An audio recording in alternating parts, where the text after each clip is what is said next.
नमस्कार दोस्तों, आप सभी का बहुत बहुत स्वागत है। दोस्तों, आपको बता दें, 1 जनवरी 2024 के दिन अगर आप सिर्फ ये एक उपाय कर लेते हैं तो यकीन नाम आप पर माता लक्ष्मी की कृपा हो जाएगी और आपको करोड़पति बनने से कोई नहीं रोक पाएगा। यदि आप करोड़ों के मालिक ना बने तो मुझे कहना दोस्तों, जो उपाय आज हम आपको बताने जा रहे हैं, यदि मात्र आप एक बार इस उपाय को करते हैं तो वह भी नए साल के पहले दिन चुपचाप गाय को खिला दें। ये एक छोटी सी गुप्त चीज आपको रंग से राजा ना बना दे तो फिर कहना। नए साल के पहले दिन यदि आप चुपचाप गाय को खिला देने से रोडपति भी हो जाते हैं, करोड़पति, और माँ लक्ष्मी के आशीर्वाद से आपके सभी दुखों, संकटों और कष्टों से मिल जाती है छुटकारा।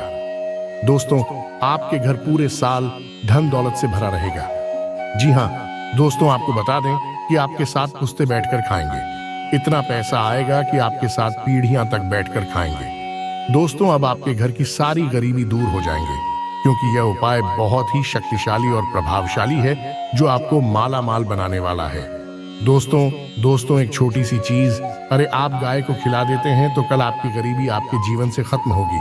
दोस्तों, यदि आप गाय को या छोटे से चीज खिलाते हैं तो आपके ऊपर 33 कोटि देवी देवताओं का आशीर्वाद मिलता है। दोस्तों, गाय ने 33 कोटि देवी देवताओं का वास होता है। व्यक्ति के घर में कभी भी अन्न वस्त्र कमी नहीं होती। अन्य धन के भंडार व्यक्ति के घर में भरे रहते हैं। व्यक्ति के जीवन से तत्काल गरीबी खत्म हो जाती है। तो दोस्तों, कौन कौन से लगाए से जुड़े खास और महत्वपूर्ण उपाय हैं जिन्हें यदि आप 2024 के पहले दिन कर लेते हैं तो दोस्तों यकीन मानिए, आपके घर में अन्य धन के भंडार सदैव भरे रहेंगे। जो भी जीवन दुख, दर्द, संकट, कष्ट है वह सभी दूर हो जाएंगे। इस वीडियो में हम आपको उसी एक खास और महत्वपूर्ण चीज के बारे में बताएंगे जो कि आपको नए साल के दिन गाय को जरूर खिलानी है। तो दोस्तों, अपने फायदे के लिए पूरा वीडियो देखना। यदि आज की इस वीडियो को आपने बीच बीच में से देखा, काट काट कर देखा, तो यकीन मानिए जीवन में आपको कभी सफलता हासिल भी नहीं होगी, क्योंकि इस वीडियो में आपको कुछ ऐसे अचूक उपाय गाय से जुड़े बताने वाले हैं जिन्हें करने से आपके जीवन के जो भी दुख, दर्द, संकट है या कामयाबी होने में कोई बाधाएं आ रही है, सभी से छुटकारा मिलने वाला है। यूं कहें कि आपके जीवन में अपार धन, सुख, संपत्ति की प्राप्ति हो जाएगी। कभी भी धन से संबंधित परेशानी नहीं रहेगी। आर्थिक स्थिति आपकी प्रबल हो जाएगी। धन प्राप्ति के योग्य बन जाएंगे और जीवन में सदैव अन्य धन के भंडार आपके घर में भरे रहेंगे। अन्यथा वस्त्र कभी कमी नहीं होगी आपके घर में। तो दोस्तों, आज की पूरा देख कर जाना। यदि आप चाहते हैं आपके और आपके परिवार पर सदैव गौ माता की कृपा बरसे, आपके पितरों की कृपा बरसे, देवी देवताओं की कृपा बरसे, तो दोस्तों वीडियो को पूरा देख कर जाना। बहुत ही फायदेमंद वीडियो है। पूरे 700 सालों के बाद ऐसे दुर्लभ संयोग में है, तो पूरा वीडियो देख कर जाना। यदि आप लाभ हासिल करना चाहते हैं और 7 पीढ़ियों तक कभी कोई किसी तरह की कमी ना हो, ये फल चाहते हैं, तो वीडियो को पूरा देख कर जाना। बहुत ही लाभप्रद वीडियो है आपके लिए। दोस्तों, वीडियो को आगे शुरू करें। सबसे पहले तो आप थोड़े से रिक्वेस्ट करते हैं, वीडियो को लाइक कर देना और कमेंट बॉक्स में सच्चे दिल से जय गौ माता जरूर लिख देना, जिस माता की कृपा आपके और आपके परिवार के ऊपर सदैव बरसती रहे। और ज्यादा से ज्यादा वीडियो को शेयर जरूर करना, ज्यादा से ज्यादा अपने दोस्तों में, ताकि और लोग भी इस वीडियो के माध्यम से लाभ हासिल कर सके। इन उपायों को करने से अपने जीवन में सदैव धन, सुख, संपत्ति की प्राप्ति कर सके, तो शेयर करना भूले इस वीडियो को, जिससे और लोगों का भी भला हो। आपको बता दो, इस दिन तीर्थ स्नान करना बहुत ही फलदायी समझा गया है। यदि कहीं तीर्थ स्थान पर पवित्र नदी में स्नान करना संभव ना हो तो आप क्या करें, घर पर ही नहाने वाले पानी में गंगा जल की कुछ बूंदें डालकर स्नान करने, और साथ ही साथ यदि आप स्नान आदि से निर्मित हो जाएं, सर्वप्रथम तो अपने घर के पूजा स्थान को साफ कर वहां पूजा पाठ करें। आप और पितरों के निमित्त तर्पण पिंडदान, जो आपसे बंधन वस्त्र दान जरूर करें, और नए साल के पहले दिन दान करने से सभी मनोकामनाएं पूर्ण हो जाती हैं। नए साल के पहले दिन विशेषकर पूर्वजों की पूजन के लिए बहुत ही शुभ फलदायी समझा गया है। नए साल के दिन और इस दिन समझा जाता है अर्पण पिंड दान करने से पूर्वजों की आत्मा को शांति मिलती है और उनको मोक्ष मिलता है। और आपको बता दें, इस बार जो इस दिन पितृ पूजा के साथ साथ हनुमान जी मंगल देवता और भगवान शनिदेव की भी पूजा जरूर करनी चाहिए। आपको बता दें कि इस दिन यदि आप हनुमान जी और मंगल देवता भगवान शनिदेव की पूजा करते हैं तो मंगल का ग्रह जनित दोष भी दूर हो जाता है। व्यक्ति के जीवन में धन सुख संपत्ति की प्राप्ति हो जाती है। समस्त मनोकामना व्यक्ति की पूर्ण हो जाती है। और दोस्तों के साथ ही साथ अब बात करें आपको दिन मतलब यह जो नए साल का दिन है, इस दिन आपको एक उपाय तो जरूर करना है। गाय का उपाय बताने से पहले एक उपाय आपको बता दें, इस उपाय को जरूर करें। क्या करें कि शाम के समय पीपल के पेड़ के नीचे आपको सरसों का चौमुखी दीपक, आटे का दीपक बनाना है। चौमुखी उसमें आपको कलावे की बात ही लगाकर सरसों के तेल का दीपक जला देना है। आटे का तक बनाएं, चौमुखी तेल डालें, उसमें बात ही डालें, लाल वाली कला में की दीपक जला दें। 4-4 बत्ती लगाकर चारों दीपक मतलब 4 भाग उसके बन जाए। हर एक भाग को जलाएं और बीच में 2 साबुत फूल वाले लौंग भी डाल दें। फिर देखिए कैसे चमत्कार आपके जीवन में होता है। शाम के समय जलाकर उसे छोड़े मनोकामना मानकर दोस्तों 21 दिनों के अंदर आपकी वह मनोकामना पूर्ण ना हो जाए तो हमें बता देना। बहुत ही प्रभावशाली उपाय बताया मैंने आपको, बहुत ही दुर्लभ संयोग में है। इस बार वर्षीय जो है तो उपाय को जरूर करें। मंगलवारी उपाय बताया है, बहुत ही आपको लाभ देगा ये उपाय। और अब बात करें से जुड़े कौन कौन से उपाय आपको इस दिन मतलब गाय से जुड़े, जिन्हें करने से व्यक्ति को 7 पीढ़ियों तक बैंक बैलेंस की कमी नहीं होती, दुख दर्द संकट कष्ट दूर हो जाते हैं और सभी सुख व्यक्ति के कदमों में आ जाते हैं। कदम चुनते हैं सभी सुख और घर में अन्न धन के भंडार सदैव भरे रहते हैं, कोई कमी नहीं होती। किसी तरह कौन कौन से उपाय ध्यान से सुनना, जिस तरह बताएं उसी तरह इन उपायों को आपको करना है। तो चलिए शुरू करते हैं। कौन कौन से गाय से जुड़े उपाय हैं, प्रभावशाली चमत्कारिक उपाय हैं जो कि आपकी किस्मत को चमका देंगे। आपको लाभ शुरू करते हैं। दोस्तों, सनातन परंपरा में गाय गंगा और गायत्री का बहुत ज्यादा धार्मिक महत्व है। मान्यता है कि गौ माता के शरीर पर 33 कोटि देवी देवताओं का वास होता है। गौ माता की एवं पूजा करने वाले जातक पर इन सभी देवी देवताओं की कृपा बरसती है। गौ सेवा से न सिर्फ इस जन्म के बल्कि पूर्व के भी दोष दूर हो जाते हैं। हर एक सुबह जब आपके घर में भोजन बनना प्रारंभ हो तो सबसे पहले बनाई गई रोटी को आप गौ माता के नाम से निकाल दें और भोजन करने से पूर्व गौ माता को इस रोटी को खिलाएं। यदि संभव हो तो काली गाय को खिलाएं। यदि काली गाय ना मिले तो सफेद गाय को भी आप खिला सकते हैं। हर एक और मांगलिक काम में गौ माता या उनसे जुड़ी चीजें जैसे गाय का गोबर, गोमूत्र, गाय का दूध अथवा गाय के दूध से बना दी जरूर शामिल करें। इससे आपको पुण्य भाव की प्राप्ति होगी। सनातन परंपरा के अनुसार जिस घर में गाय होती है उस घर से जुड़े सभी वास्तु दोष स्वतः ही खत्म हो जाते हैं। किसी भी पूजा में गाय से हासिल पंच में युक्त विद्यार्थी का उपयोग जरूर शामिल करें, क्योंकि पंचम या के बिना कोई भी पूजा पाठ और हवन सफल नहीं। या दोस्तों को कृपा पाने के लिए प्रतिदिन सप्ताह अथवा महीने में परिवार समेत एक बार गौशाला जाने का नियम जरूर बनाएं और वहां गायों को हरा चारा जरूर खिलाएं। इससे आपको शुभ फलों की प्राप्ति होगी और साथ ही साथ गौ सेवा और गौ पूजा से 9 ग्रह शांत हो जाते हैं और इनसे जुड़े दोस्तों का निदान हो जाता है।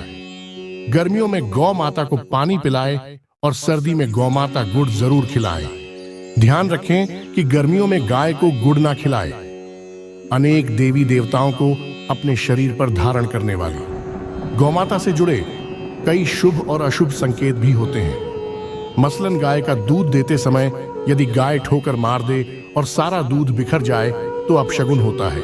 यदि कोई यात्रा पर निकल रहा हो और गाय अपने बछड़े को दूध पिलाती सामने आ जाए तो निश्चित रूप से जिस यात्रा के लिए आप निकले हैं वह यात्रा आप जरूर ही सफल होगी और वह जिसके लिए आप निकली है वह जरूर ही पूर्ण होगा।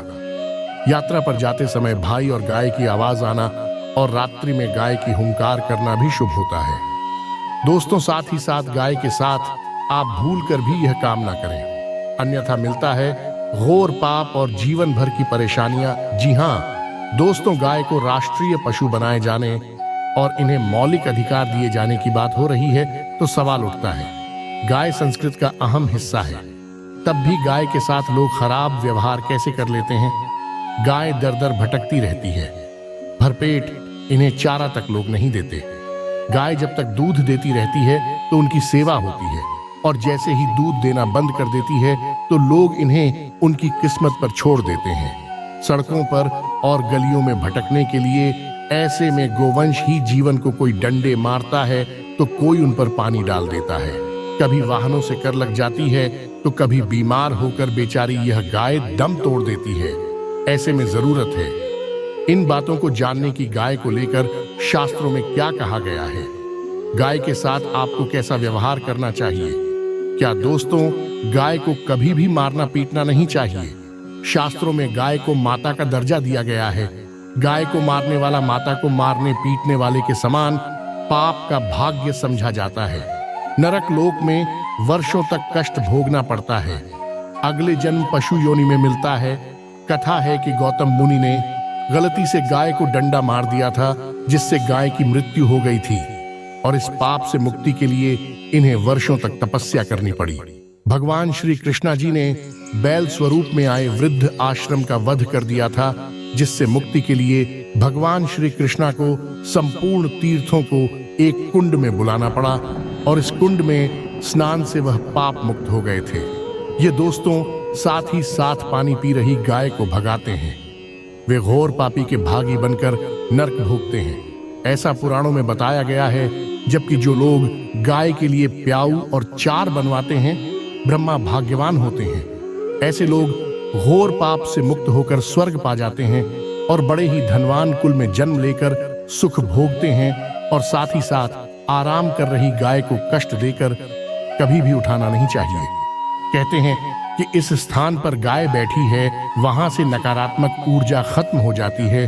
गाय के बैठने की जगह को जो लोग नियमित साफ रखते हैं, वह जन्म में किए गए जाने अनजाने में पापों से मुक्ति हो जाती है और गोलोक में स्थान पाते हैं। गाय को डंडा मारकर उठाना, पानी डालकर उठाने से मनुष्य पाप का भागी बनता है और अगले जन्म में उसे दर दर भटकना पड़ता है।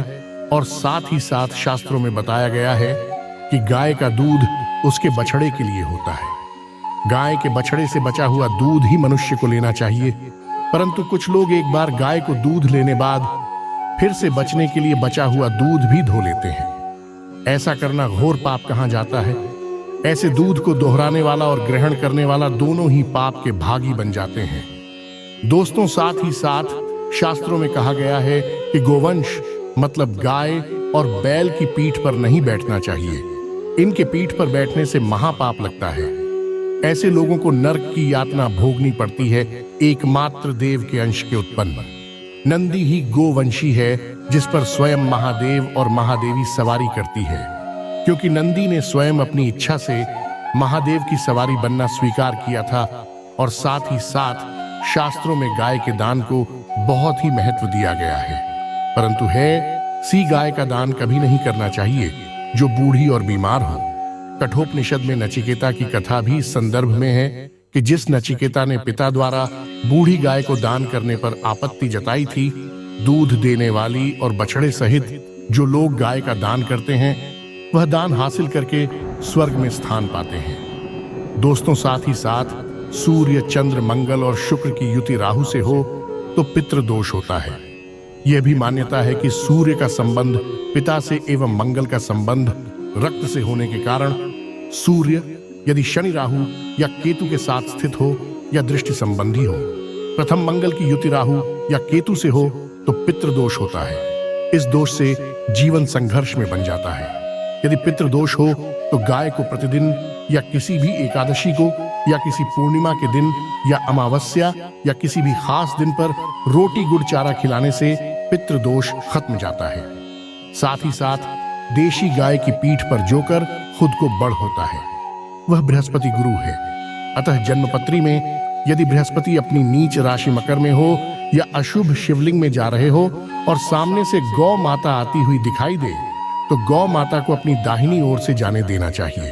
आपकी यात्रा जरूर ही सफल होगी और साथ ही साथ यह संकेत भी जान ले, यदि आप यात्रा पर जा रहे हैं और सामने आपके गाय पड़ जाए अथवा अपने बछड़े को दूध पिलाती हुई सामने गाय दिखाई दे जाए तो समझ जाना कि वह यात्रा आपके लिए जरूर ही सफल होगी। और साथ ही साथ जिस घर में गाय होती है उसमें वास्तु दोष स्वतः ही खत्म हो जाता है। और साथ ही साथ आपको बता दें कि गाय को आप भी रोटी बनाएं, प्रतिदिन ताजी रोटी ही बनाएं। गाय को अगर आपने रोटी बनाई है तो कोशिश करें कि उस रोटी को आप तुरंत ही गाय को दे दें। अगर आप उस रोटी को रख देंगे और उस रोटी को अगले दिन देंगे तो वह रोटी बासी मानी जाएगी। गाय को कभी भी बासी रोटी ना दें, इससे घर में नकारात्मक ऊर्जा वास करती है और जो भी काम आपके बनने वाले होंगे वह काम भी आपके बिल्कुल भी नहीं बनेंगे। इससे आपके घर में हमेशा दर्द देवता का वास रहेगा और आप जिस भी काम उस काम में आपको हमेशा असफलता ही हाथ लगेगी। इसलिए कोशिश करें गाय को रोजाना ताजी रोटी बनाकर खिलाएं और रोटी को बिल्कुल ना रखें। बासी रोटी गाय को ना दें और साथ ही साथ सड़ी गली चीजें गाय को नहीं खिलानी चाहिए कि घर में कोई फल है, कोई सब्जी है, सड़ जाए तो लोग क्या करते हैं, गाय को देते हैं। नहीं, ऐसा नहीं करना चाहिए। ऐसा करने से यदि आप गाय को खिलाते हैं तो और आप पाप के भागी बन जाते हैं। आप बिल्कुल सड़ी गली चीजें गाय को ना खिलाएं और साथ ही साथ बनाकर उनके ऊपर हल्दी लगाएं, इसके बाद को खिलाएं। हर एक लोहे को खिलाते समय गाय के सींग ऊपर आप हाथ, मेरे पीठ पर हाथ फेरा, मस्तक पर हाथ फेरा, माता गाय के अब चरणों के स्पर्श करें। या दोस्तों, ऐसा करने से आपके समस्त काम बनने लगेंगे। जो दुहा का समय चल रहा है वह भी खत्म होगा। आपके जीवन में खुशियां ही खुशियां होंगी। और एक बार आप 7 बार गाय की परिक्रमा भी कर ले तो आपके समस्त काम होंगे। और साथ ही साथ अब गाय को जब भी रोटी दे, रोटी पर या तो आप थोड़ी हल्दी लगा ले या थोड़ा गुड़ रख ले। अगर गुड़ ना हो तो आप थोड़ा रख सकते हैं, थोड़ा भी रख सकते हैं। क्या दोस्तों, गाय को कभी भी सूखी रोटी ना खिलाए। सूखी का मतलब गाय रोटी रखे खिलाए, उस पर कुछ ना कुछ रख कर खिलाए। हल्दी रख ले मिश्री की, क्या जो भी मतलब खाली होती नहीं खिलानी है। ध्यान इस बात का जब भी आपको शुभ फलों की प्राप्ति होगी। जी हाँ दोस्तों, यह थे गाय से जुड़े कुछ महत्वपूर्ण उपाय, कुछ बातें जिन्हें आपको ध्यान में जरूर रखना चाहिए। या दोस्तों, वीडियो अच्छी लगी हो, वीडियो को लाइक करें, ज्यादा से ज्यादा अपने दोस्तों में शेयर करें। वीडियो में दी गई जानकारी आपको कैसा लगा हमें कमेंट करके जरूर बताइएगा। और चैनल पर जो भी पहली बार चैनल को सब्सक्राइब जरूर करें और एक लाइक जरूर कर दीजिएगा और कमेंट में जय माता दी जरूर लिखें।